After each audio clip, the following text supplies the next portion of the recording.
अस्सलाम वालेकुम वरहमतुल्लाहि वबरकात औज़ु बिल्लाहि मिनश शैतानिर रजीम बिस्मिल्लाहिर रहमानिर रहीम। అల్లాహ్ యొక్క చివరి ప్రవక్త ముహమ్మద్ సల్లల్లాహు అలైహి వసల్లం గారు మరణించే ముందు ఇన్నా లిల్లాహి వ ఇన్నా ఇలైహి రాజిఊన్ అల్లాహ్ ముహమ్మద్ సల్లల్లాహు అలైహి వసల్లం గారిపైన శాంతి సేవలు కురిపించడం వల్ల ఈ యొక్క ప్రవక్త ముహమ్మద్ సల్లల్లాహు అలైహి వసల్లం గారు మరణించే ముందు ఒక సంఘటన జరిగింది, తర్వాత ఒక సంఘటన జరిగింది. అది తన యొక్క కూతురు అయిన ఫాతిమా రజల్లాహు గారికి సంబంధించినటువంటి విషయం. ఇది ఈ యొక్క విషయం తెలుసుకునే ముందుగా శాపగ్రస్తుడైన సైతాన్ బారి నుంచి, ఇబ్లీస్ అనబడే లూసిఫర్స్ అనే జిన్ను వర్గానికి సంబంధించిన ఈ యొక్క సైతాన్ బారి నుంచి నేను సృష్టికర్త అయినటువంటి అల్లాహ్ యొక్క రక్షణని, అల్లాహ్ యొక్క సహాయాన్ని, రక్షణ వేడుకుంటూ ఉన్నాను. ఆమీన్. అషదు అన్న లా ఇలాహు ఇల్లల్లాహు వా అషదు అన్న ముహమ్మదన్ అబ్దుహు వా రసూలుహు. సృష్టికర్త అల్లాహ్ తప్ప ఆరాధనకి అర్హులు ఎవరూ లేరు కారు అని, ఈ యొక్క చివరి ప్రవక్త ముహమ్మద్ సల్లల్లాహు అలైహి వసల్లం గారు ఆయన ఒక మానవుడు అని, ఆయన్ని అల్లాహ్ ప్రవక్తగా ఎన్నుకున్నాడు అని, ఆ యొక్క ప్రవక్త అయినటువంటి మానవుడైనటువంటి ఈ యొక్క ముహమ్మద్ సల్లల్లాహు అలైహి వసల్లం గారు అల్లాహ్ యొక్క దాసుడు అని ఖురాన్ మరియు హదీసుల ఆధారంగా నేను సాక్ష్యం ఇస్తూ ఉన్నాను. మరియు ఇప్పుడు మనం తెలుసుకుంటున్న ఈ యొక్క హదీస్ ఏమిటి అంటే, హజరత్ అనస్ రజల్లాహు గారు తెలియజేస్తూ ఉన్నారు. దైవ ప్రవక్త ముహమ్మద్ సల్లల్లాహు అలైహి వసల్లం గారు ఆయనకి చివరి రోజుల్లో వ్యాధి అనారోగ్యంతో తీవ్ర రూపంగా దాల్చి, ఆ యొక్క వ్యాధి ఆయన ఆరోగ్యం ఆందోళనకరంగా మారినప్పుడు మరి ఆయన యొక్క కుమార్తె అయినటువంటి హజరత్ ఫాతిమా రజల్లాహు గారు, అయ్యో నాన్నగారు, మరి ఓ ప్రవక్త ముహమ్మద్ సల్లల్లాహు అలైహి వసల్లం గారు, నా తండ్రి బాధ చాలా తీవ్రంగా ఉందే, తండ్రి బాధను చూడండి అని అంటూ ఆమె వాపోయింది. అప్పుడు ఏం జరిగిందంటే, అది విన్నటువంటి ప్రవక్త ముహమ్మద్ సల్లల్లాహు అలైహి వసల్లం గారు, ఈ రోజు తర్వాత నీ తండ్రి ఇంకెన్నడూ బాధకు గురి కాడమ్మా అని ప్రవక్త ముహమ్మద్ సల్లల్లాహు అలైహి వసల్లం గారు ఆయిషా రజల్లాహు గారితో చెప్పడం జరిగింది. అప్పుడు ఆయన మరణించిన తర్వాత ఇన్నా లిల్లాహి వ ఇన్నా ఇలైహి రాజిఊన్ ఆమె ఒక రకంగా బాధపడ్డారు. ఆమె యొక్క బాధలో కొన్ని పదాలు చెప్పడం జరిగింది. చూడండి, ఇస్లాంలో బాదుకోవటం, గండి మొర్రలు పెట్టి ఏడవటం, ఇవన్నీ కూడా ఇస్లాంలో మరి షరియత్ ఒప్పుకోదు. కానీ అమ్మ ఆయిషా రజల్లాహు గారి యొక్క ఆమె బాధను ఎలా వ్యక్తం చేశారంటే, ఆమె ఏమన్నారంటే, ఆమె అన్న కొన్ని మాటలు, అయ్యో నా తండ్రి ముహమ్మద్ సల్లల్లాహు అలైహి వసల్లం గారు, అల్లా పిలవగానే హాజరయ్యానంటూ మీరు వెళ్ళిపోయారు. అయ్యో నా తండ్రి, ఇకపై నా తండ్రి కనిపించరే. ఫిర్దౌస్ ఉద్యానవనం, స్వర్గంలో ఫిర్దౌస్ ఉద్యానవనం, స్వర్గం ఆయన నివాస స్థలం అయిపోయిందే. అయ్యో నాన్న ముహమ్మద్ సల్లల్లాహు అలైహి వసల్లం గారు, మేము జిబ్రీల్ దూతకి మీ యొక్క మరణ వార్త గురించి తెలియజేస్తాము. అయ్యో నాన్నగారు, అయ్యో అంటూ ఆమె బాధపడ్డారు. ఆయన ఖననం చేయబడిన తర్వాత ఆమె కోపంలో, బాధలో ఏడుస్తూ ఖననం చేశాక మరి హజరత్ ఫాతిమా రజల్లాహు గారు, నేను ఇందాక ఆయిషా రజల్లాహు గారు అన్నాను, తప్పు ఫాతిమా రజల్లాహు గారు, అల్లా మాఫ్ కర్, అస్తగ్ఫిరుల్లాహ్. హజరత్ ఫాతిమా రజల్లాహు గారు అక్కడ ఉన్నటువంటి ప్రవక్త సహచరులను ఉద్దేశించి ఫాతిమా రజల్లాహు గారు ఏమనంటే, దైవ ప్రవక్త ముహమ్మద్ సల్లల్లాహు అలైహి వసల్లం గారి యొక్క సమాధి పైన మన్ను అంటే మట్టి పోయడానికి మీకు మనసెలా ఒప్పింది అని అంటూ ఆమె యొక్క బాధను, ఆవేదనను వ్యక్తం చేశారు. ఈ యొక్క హదీస్ బుఖారీ హదీస్ గ్రంథంలోను మరియు సహీ బుఖారీ మరి యుద్ధాలకు సంబంధించిన హదీసుల్లో ఈ యొక్క విషయం చెప్పబడింది. ఇది హదీసు కిరణాలు అనే హదీసు గ్రంథంలో 28వ హదీసులో కూడా ఈ యొక్క హదీస్ చెప్పడం జరిగింది. ఓర్పు మరియు సహనంకు సంబంధించి ఈ యొక్క హదీస్ చెప్పడం జరిగింది. అంటే ఎవరైనా ఒక వ్యక్తి కనుక చనిపోతే మనం ఓర్పు వహించాలి, సహనం వహించాలి. ఆ వ్యక్తి చనిపోయాడని చెప్పి మనం ధర్మంలో లేని విషయాలు చేయకూడదు, తప్పుడు విషయాలు, తప్పుడు కార్యాలు, తప్పుడు మాటల జోలికి వెళ్ళకూడదు. మరియు ఆ వ్యక్తులు చనిపోయారని మనం ఆత్మహత్యలు చేసుకోకూడదు. ఓర్పు వహించాలి, సహనం వహించాలి. ఆ వ్యక్తులు చనిపోయారని వారి యొక్క ఆస్తిపాస్తుల గురించి మనం కొట్లాడకూడదు. ముందు ఎవరైతే వ్యక్తి చనిపోయారో ఆ వ్యక్తి గురించి దేవుడిని ప్రార్థిస్తూ ఉండాలి. వారి యొక్క పాపాలు క్షమించమని, పుణ్యాలు స్వీకరించమని, సమాధి శిక్షల నుంచి, మరి ప్రళయంలో ఉన్నటువంటి ఇబ్బందుల నుంచి, నరకం నుంచి వారిని రక్షించమని, వారు జీవించి ఉన్నప్పుడు చేసిన ఆరాధనలు స్వీకరించమని, మరియు దేవుణ్ణి ప్రార్థిస్తూ వారికి స్వర్గంలో అత్యుత్తమ స్థానాలు ప్రసాదించమని వారి కోసం ప్రార్థన చేయాలి. వారు ఏదైనా ఉపవాసాలు విడిచిపెట్టి ఉంటే ఆ ఉపవాసాలు ఈ యొక్క బ్రతికి ఉన్న వారి కుటుంబ సభ్యులు తీర్చడం కోసం ప్రయత్నించాలి. ఏవైనా వారు అప్పులు చేసి ఉన్నా, ఎవరికైనా ఏదైనా మాట ఇచ్చి ఉన్నా అవి ఏంటో తెలుసుకొని ఆ యొక్క అప్పులను పూర్తి చేయడం కోసం, వారు ఇచ్చిన మాటను నిలబెట్టడం కోసం ప్రయత్నించాలి.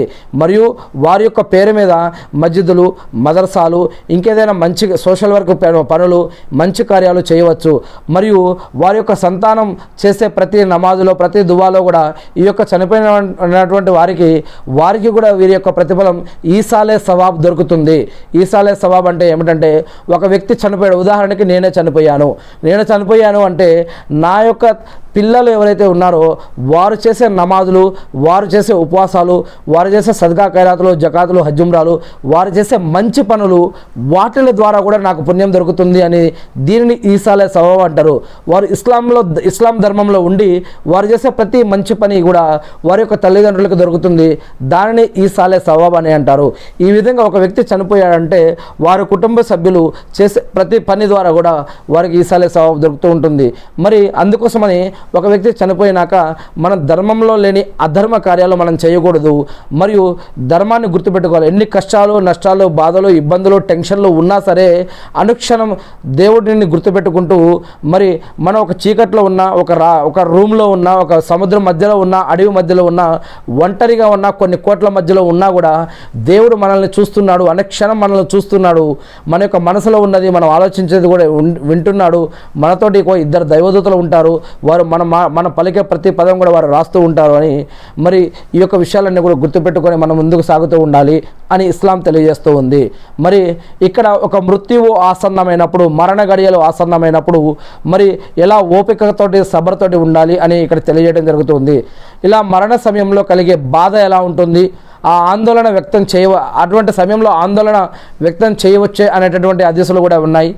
ఈ హదీసు ద్వారా బోధపడేది ఏమిటంటే, ఏదైనా ఒక వ్యక్తి చనిపోయినప్పుడు సహజమైన రీతిలో దుఃఖాన్ని చూపించవచ్చు, లేదా మన యొక్క బాధను వెళ్ళబుచ్చవచ్చు, తప్పు లేదు దాంట్లో. కానీ పెద్దగా ఏడవడం, గండెమూరలు పెట్టి ఏడవడం, కొట్టుకొని ఏడవడం, కింద పడి ఏడవడం, పెడబొబ్బులు పెట్టి ఏడవడం, జుట్టు పిక్కోవడం, బట్టలు దించుకోవడం, ఇలాంటివి సరైన పద్ధతులు కాదు. మరి దీనికి ఒక పద్ధతి అంటూ ఉంది.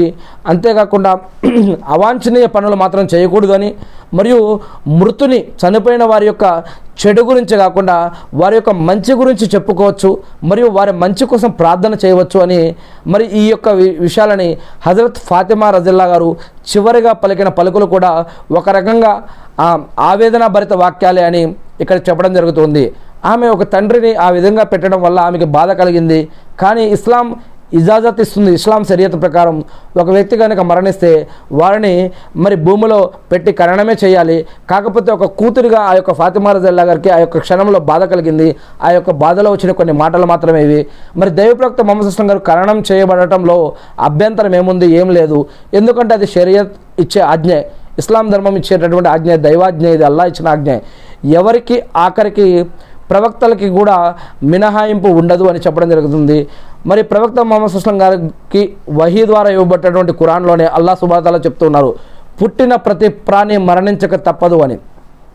అంతేకాకుండా ముహమ్మద్ సల్లల్లాహు అలైహి వసల్లం గారు మరణించినప్పుడు ఒక సహాబా గారు కుటీరంలోకి వెళ్ళి బయటకు వచ్చి ముహమ్మద్ సల్లల్లాహు అలైహి వసల్లం గారు ఇంతకాలం అయిపోయారని చెప్పటే, ఇంకొక ప్రవక్త గారి యొక్క సహాబా ఒక ఖడ్గం తీసి ఈ యొక్క మాట ఎవరైనా అంటే మళ్ళీ ఇంకొకసారి నేను ఈ యొక్క ఖడ్గంతో వారి మీద దాడి చేయాల్సి వస్తుందని చెప్పినప్పుడు, అప్పుడు ఎవరైతే ఇంతకుముందు ఆ యొక్క సహాబా ఈ యొక్క విషయాన్ని తెలియజేశారో ఇంతకాలం అయిపోయారని, ఆ యొక్క సహాబా ఇంకొక ఖురాన్ వాక్యాన్ని చదవడం జరుగుతుంది.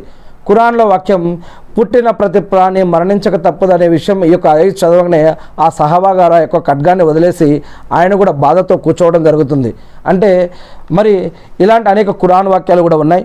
ఏది ఏమైతేనే ఒక వ్యక్తి మరణించినప్పుడు ఓపిక పట్టాలి, మరి హద్దులు దాటకూడదు, సరైన పద్ధతులు మనం మెయింటైన్ చేస్తూ ఉండాలి అని ఇస్లాంలో ఒక వ్యక్తి మరణించాక ఏమేం చేయాలి, ఏమేం చేయకూడదు, ఎలా ఉండాలి, ఎలా ఉండకూడదు, మరి తర్వాత ఆ వ్యక్తి చనిపోయినాక గుసుల్ ఎలా చేపియాలి, దాని తర్వాత బట్టలో ఒక కఫన్ బట్టలో ఎలా వారిని పెట్టాలి, దాని తర్వాత వారికి జనాజా నమాజ్ ఎవరు చదివిపియాలి, ఎలా చదివిపియాలి, దాని తర్వాత వారిని ఎలా ఖననం చేయాలి, ఎటువైపుకి తిప్పాలి, వారి గురించి ఏం చేయాలి, దాని తర్వాత వారి యొక్క నంకిర్ ముక్కిర్ అనే దైవదూతలు వచ్చి ఏం ప్రశ్నలు అడుగుతారు, తర్వాత ఏం జరుగుతుంది, 7 ఆకాశాల ప్రయాణం, ఇలియన్, సిజ్జిన్ మరియు ప్రళయ దినం వరకు వారు ఎలా ఉంటారు, మరి ఇంకా అనేక విషయాలు ఖురాన్ మరియు హదీసుల్లో చెప్పబడ్డాయి.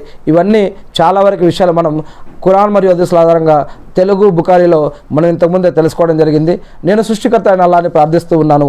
అల్లా, మీరు ప్రవక్త ముహమ్మద్ సల్లల్లాహు అలైహి వసల్లం గారి ద్వారా మాకు తెలియజేసినటువంటి ఈ యొక్క ఖురాన్ మరియు హదీసులను, జీవన మరియు ఆరాధన పద్ధతులను మేము కూడా తెలుసుకొని, నేర్చుకుని, అర్థం చేసుకొని, గుర్తుపెట్టుకొని వాటి ప్రకారం మేము జీవిస్తూ మిమ్మల్ని ఆరాధిస్తూ తెలియని ఇతర మా సోదరులకు తెలిపే భాగ్యాన్ని మాకు ప్రసాదించండి వల్ల ఆమీన్.